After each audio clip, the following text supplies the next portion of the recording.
আজকে আমি আপনাদের সাথে শেয়ার করব খুবই মজার একটা পুডিং রেসিপি। তো এই পুডিংটা এত বেশি মজার হয় কি বলবো আপনাদেরকে, মুখে দেওয়ার সাথে সাথেই মিলিয়ে যায়। তো চলুন দেখে নিয়ে আজকের ক্যারামেল পুডিং রেসিপি। তো এই পুডিং বানানোর জন্য এখানে নিয়ে নিলাম 1 লিটার দুধ। 1 লিটার দুধের মধ্যে দিয়ে দিলাম 4-5টা এলাচ। এলাচটা দিয়ে অনবরত নেড়েচেড়ে দুধটাকে বলক তুলে নিব। আর এই দুধটাকে জাল করতে করতে হাফ লিটার করে নিব। তো আপনি দুধটাকে যত ঘন করবেন পুডিংটাও খেতে এত বেশি ভালো লাগবে। দুধটা বলক চলে এসেছে, এবার চুলার আঁচটাকে লোতে করে দিয়েছি। এবার আমি এটার মধ্যে দিয়ে দিব হাফ কাপ চিনি। চিনিটা দিয়ে আবারও ভালো করে নেড়ে চেড়ে দুধটাকে জাল করে নিব যতক্ষণ পর্যন্ত না হাফ লিটার হয়ে যায়। তো দেখতেই পাচ্ছেন দুধের কালার চেঞ্জ হয়ে গিয়েছে আর দুধটাও হাফ লিটার হয়ে গিয়েছে। এবার চুলা থেকে দুধটাকে নামিয়ে ঠান্ডা করে নিব। আর এদিকে আমি পুডিংয়ের জন্য ক্যারামেল তৈরি করে নিচ্ছি। এখানে আমি 4 চা চামচ চিনি দিয়ে দিয়েছি আর চুলার আঁচটাকে একদম লোতে করে দিয়েছি। দিয়ে তারপর অনবরত নেড়ে চেড়ে ক্যারামেল তৈরি করে নিলাম। তো এবার আমি ক্যারামেলটাকে চুলা থেকে নামিয়ে ঠান্ডা করে নিব। ক্যারামেলটা ঠান্ডা হয়ে গিয়েছে। এবার আমি এদিকে নিয়ে নিয়েছি 4টা ডিম পুডিং বানানোর জন্য। এখানে আমি হাঁসের ডিম নিয়ে নিয়েছি, আপনারা চাইলে মুরগির ডিমও ব্যবহার করতে পারেন।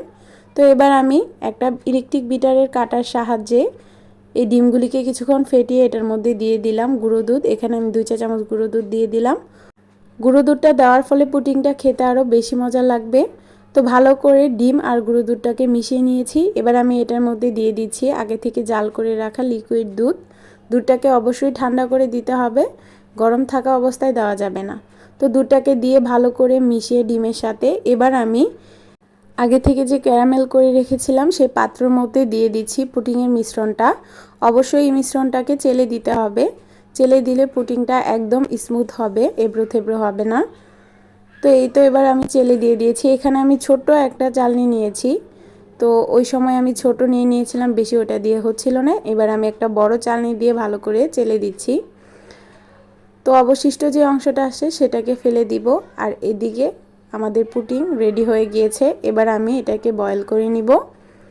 তো বয়েল করার জন্য আগে থেকে চুলাতে একটা হাঁড়ি বসিয়ে রেখেছিলাম পানি দিয়ে। আপনারা দেখতেই পাচ্ছেন একটা স্ট্যান্ড দিয়ে দিয়েছি, স্ট্যান্ডের নিচে পানি আছে, স্ট্যান্ডের উপরে যেন পানিটা না ওঠে।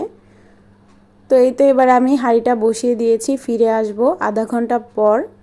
আধা ঘন্টা পর পুডিংটা চেক করে নিব হয়েছে কিনা। তো আধা ঘন্টা হয়ে গিয়েছে। এবার আমি পুডিংটাকে চেক করে নিচ্ছি হয়েছে কিনা। তো একটা টুথপিকের সাহায্যে চেক করে দেখব, টুথপিকটা একদম ক্লিয়ার বের হলে পুডিংটা হয়ে গিয়েছে। আর যদি ক্লিয়ার না হয় তাহলে হয়নি, তাহলে আর কিছুক্ষণ আপনারা রাখতে পারেন চুলার উপরে। তো আমার পুডিংটা হয়ে গিয়েছে। এবার চুলা থেকে নামিয়ে ঠান্ডা করে তারপর ফ্রিজিং করেছি 1 ঘন্টা আধা ঘন্টার মতন। ফ্রিজিং করে তারপর আমি মোল্ড আউট করছি। তো এবার পুডিংটাকে ফ্রিজের থেকে বের করে চারপাশে ছুরির সাহায্যে একটু কেটে নিচ্ছিলাম যাতে করে পুডিংটা খুব সুন্দরভাবে মোল্ড আউট হয়। তো এই তো দেখতেই পারছেন মাশাআল্লাহ পুডিংটা অনেক বেশি সুন্দর হয়েছে, দেখতে যতটা না সুন্দর হয়েছে খেতে আলহামদুলিল্লাহ অনেক বেশি মজার।